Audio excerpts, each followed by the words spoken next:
Welcome back to another edition of the Football Forever podcast, a podcast where we talk about the Liga MX and everything going on around Mexican football. Hey man, I'll be the first to admit I was not looking forward to these FIFA dates, man. It feels like we are just getting back into the swing of things with the league. We're starting to discover and find out who's gonna make it to the Liguilla and who's not in the Liga MX. And just when we're hitting stride once again, we get once again interrupted by the FIFA dates. Man, it feels like we didn't have we had FIFA dates not too long ago. We played against Uruguay, we played against the U.S. men's national team, and then once again, we're interrupted by the FIFA dates. I hate the FIFA dates sometimes, man. I really do. I hate international break sometimes. But then once you're there watching the game, it's not too bad. Because I will admit, I enjoyed it. I enjoyed last night's match against Costa Rica. It was entertaining. It was fun to watch, especially because Mexico won. A come from behind win for our boys. The boys in green, El Tri. But, yeah, man, I hate the international break a lot. Sometimes. It's not too bad sometimes, but this time it just felt unnecessary because we had one not too long ago, as you heard me mention. So anyways, but yeah, I did enjoy the match. It was let's get into it, man. Let's go ahead and stop wasting time. Stop wasting your very valuable time. Let's get into the match. Mexico featured a very young lineup. I was a little peeved, disappointed, I guess you can say. Because I wanted to see Raúl Jiménez, man. I wanted to see El Chucky Lozano, Eric Gutierrez, Tecatito from the get-go, from the start. But I understand what Tuca is doing, man. One has to assume Tuca is probably saving these players, saving his best for what is, in theory, the more complicated of these two friendlies, which is versus Chile in Querétaro, right? I think it's safe to assume, unless he doesn't play them then that's when I'll get upset. But I have to assume that he's saving them for that match. I also heard in Fútbol Picante them saying he's saving them. He's not really playing them for this first friendly because then they all want to leave for the second one. Kind of how it happened in the Uruguay and the U.S. friendlies, where he featured a stellar, I guess you can call it, a stellar lineup with some of the European players. And then for the U.S. National team match, they had all left already, back to their clubs. Maybe he's trying to avoid that. I don't know. But, yeah, man, no Jimenez, no Chucky, no Guti, no Tecatito to start. Just a very young lineup. And if we get into the breakdown of the game, the first half, for sure, we that youth really showed, and we had, especially on the defensive end, a very nervous and imprecise defense. You had signs of this by Lahoud, by Angulo. They showed that they were a little bit nervous, and it's okay. Hey, man. We've all had a new job. Maybe we got a promotion or something, and you have more pressure on you, and you get nervous. I don't know. I'm not gonna kill them for that, especially not Lahoud, Angulo either. They didn't have catastrophic, terrible matches, but they showed that they were early, and it was very evident that it was their first few appearances with El Tri. So man, just thought I mentioned that. I think we all saw it. Lahoud. A little bit of Angulo as well. They were just a little bit nervous. It's all right. Not a big deal. But I also noticed, because I don't know if it was the same for y'all, but I was watching the damn match, or attempting to watch it on Univision Deportes, and they had the damn game for the first 10 minutes or so in a small screen and in a small box in the bottom left corner.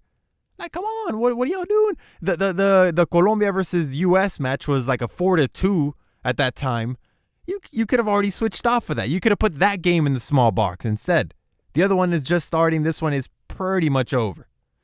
I don't understand, man. I don't know what the hell Univision was doing there, but yeah, that peeved me a little bit. So I didn't watch, I say that I did watch it, but I wasn't fully paying attention to the Mexico versus Costa Rica match because it was in a small box in the bottom left corner.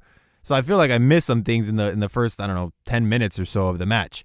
But what I did notice from the little that I could see was that Roberto Alvarado, man, he was getting fouled, man. He was getting hacked early on. He received a ton of fouls. But, he is a player that is prone to that. Kind of like your Chucky Lozanos or kind of like your Tecatitos or even Diego Lainez. These are players, these are dribblers. Some better than others, some faster, some with different technique, but they're all kind of dribblers, and these guys are going to get hacked. They're going to get fouled for sure. So I noticed that, Roberto Alvarado received at least 3 pretty hard fouls in the first, 10, 15 minutes of the match. In the 20th minute, what a save from Keylor Navas, man. Keylor Navas on a header from Ángel Saldívar. And then a few minutes later, on the other end of the pitch, Lahoud making mistakes, man.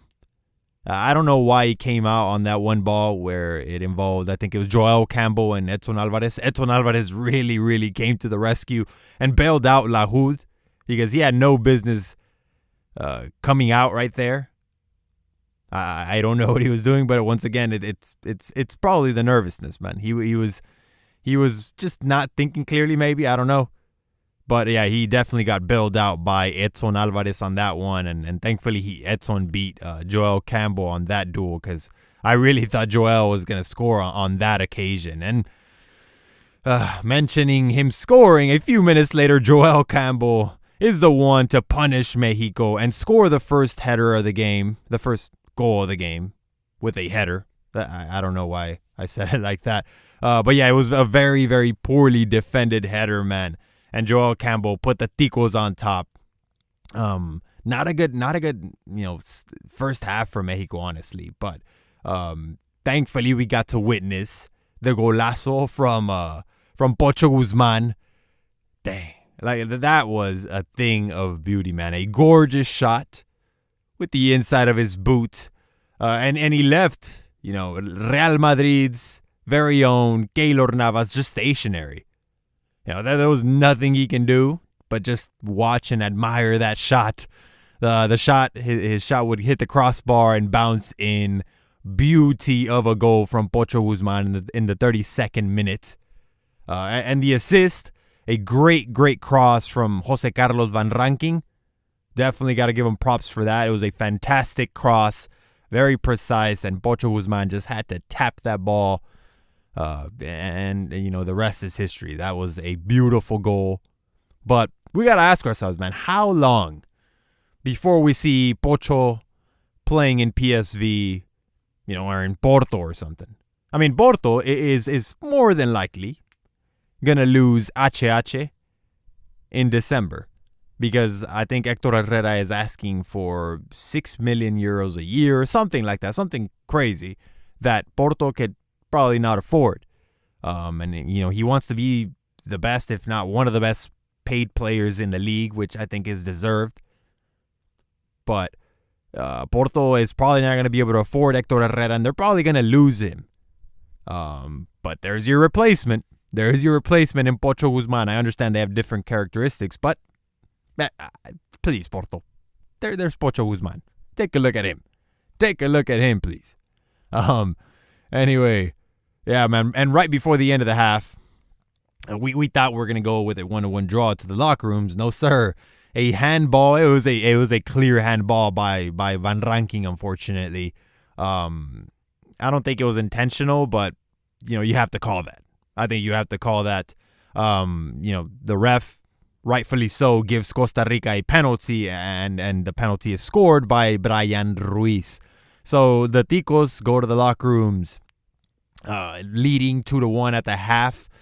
Mexico just, flat out just showed their inexperience in the first half. And then also the lack of chemistry because this team hasn't had much practice time together.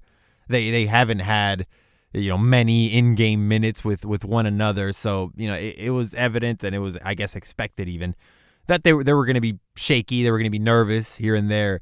But the second half, man, if we're being honest, the second half was much, much better. And this is where the fun started for Mexico. Aside from the Pocho Guzman goal, which was, from another game at least. That was great in the first half, but in the second half, that's when Mexico really started clicking.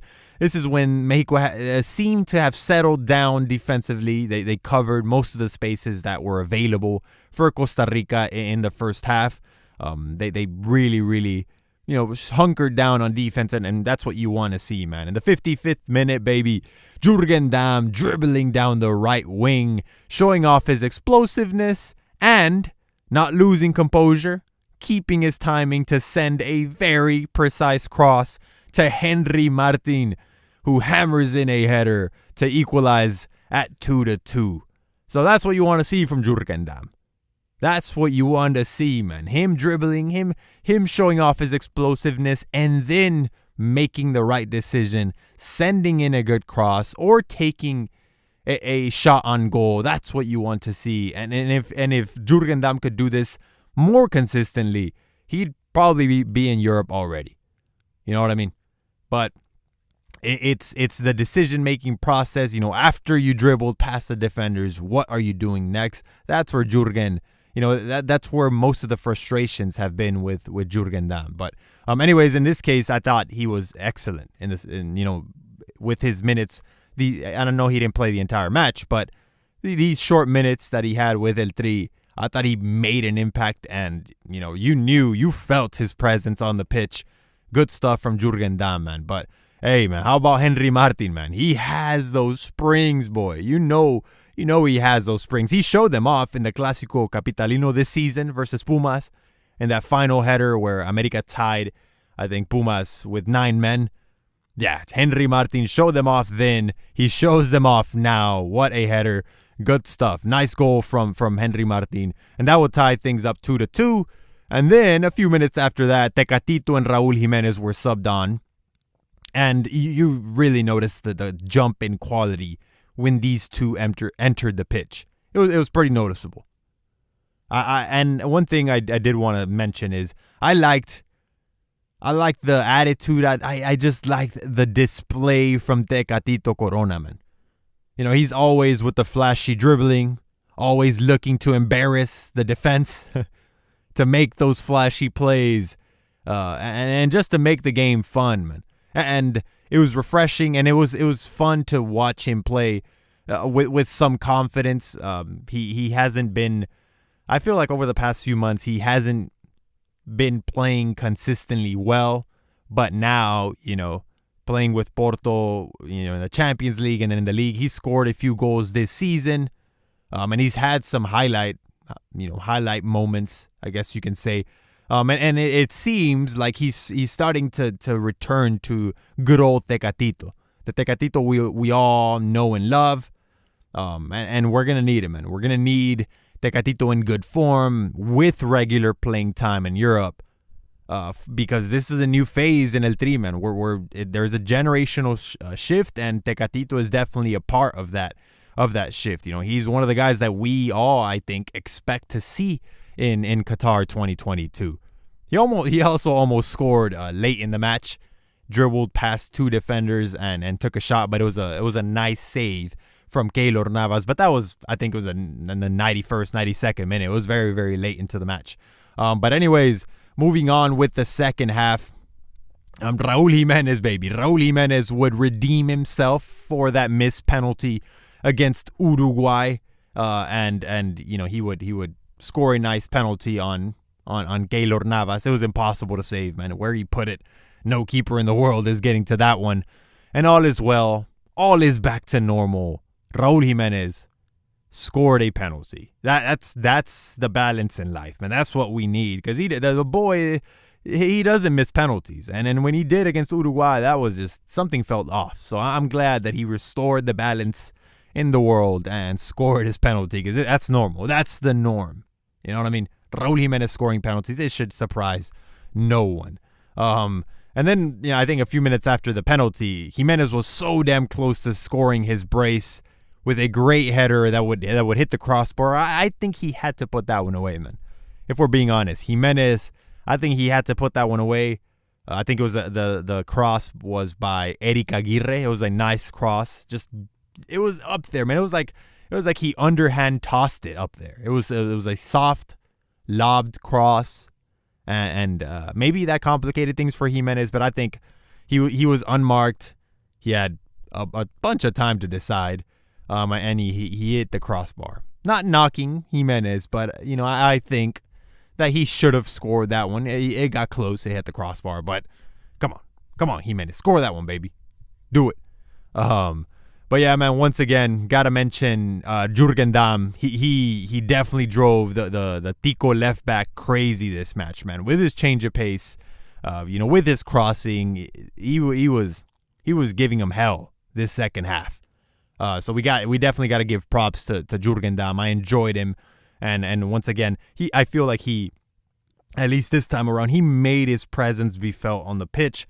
You knew he was on the pitch every time he touched the ball. He was doing something. He was trying something. I liked him, man. I like Jürgen Damm this match. But yeah, man, overall it was a fun match, a come from behind win, as you heard me say at the start of the podcast, 3-2 by the Mexican national team. It was enjoyable. Like I said, I don't like FIFA dates for the most part and international breaks, especially not if it's moleros.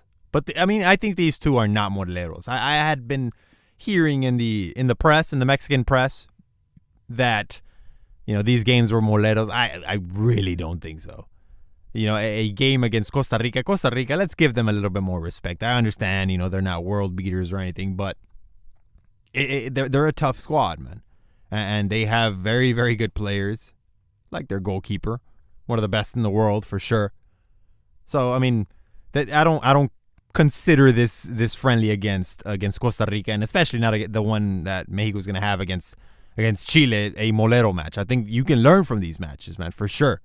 But going back to this match against Costa Rica, I think Mexico could definitely learn something from this match, especially in the second half. You know what I mean? When you settled down, when you started doing things right, because what we were witnessing early in the first half, it just wasn't characteristic of Lahoud. Lahoud doesn't play like that with Tijuana. And Angulo was also a little bit nervous at center back. But, once you really settled down, you started clicking, especially in the second half, that's when we can really take away something and learn something from this match and apply it and take it to the pitch next Tuesday versus Chile, especially defensively. Let's see what we did in the second half, what adjustments were made, and then let's go ahead and start that game, the game against Chile, with these defensive adjustments in mind. But because I think if you start a game like that against Chile, it might not play out very well. And we all know the precedent going into this Chile match, man. 7-0, the last result between these two nations. It hurts to say that, man. I still remember where I was, too. I don't even want to talk about it because that was, we all remember where we were when that happened. And it's a dark period in our lives, I'm sure. I'm sure, man. But anyway, yeah, I liked it, man. Fun match for the 100th time. I know I've been repeating myself. I'm sorry. And I'm looking forward to this Chile match now. Let's hope that El Tuca, starts this match with your Tecatitos, with your Raúl Jiménez, with Guti, with El Chucky Lozano. I definitely want to see these guys start so we could start getting a better gauge on where we're at.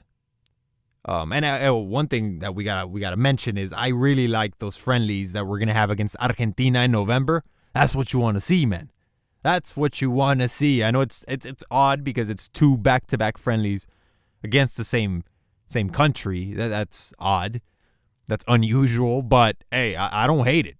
2 friendlies against Argentina in Argentina, not in the United States. I'll take it. You can learn from those games. We'll probably lose both, maybe. I hope not. But there's a real possibility. Sorry, my alarm went off. There's a real possibility that we'll lose both of those.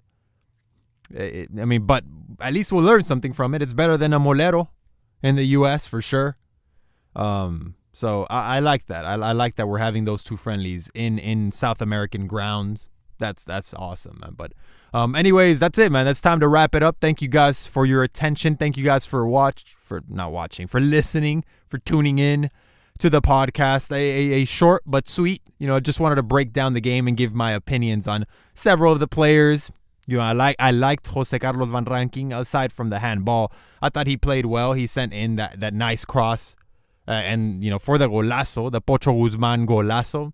Another player that I really liked, obviously, Pocho Guzman.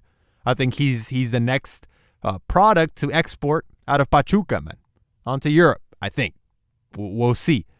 He's 23 years old, so he's still young. But the time is now, boy. The time is now. Clock is ticking on that. So let's hope that he can export soon to your PSVs or to your Portos. Somewhere like that, somewhere where he can develop, and then eventually end up elsewhere if possible. But I liked Pocho Guzman. I liked Van Rankin. I definitely liked how Tecatito and Jimenez came into the match.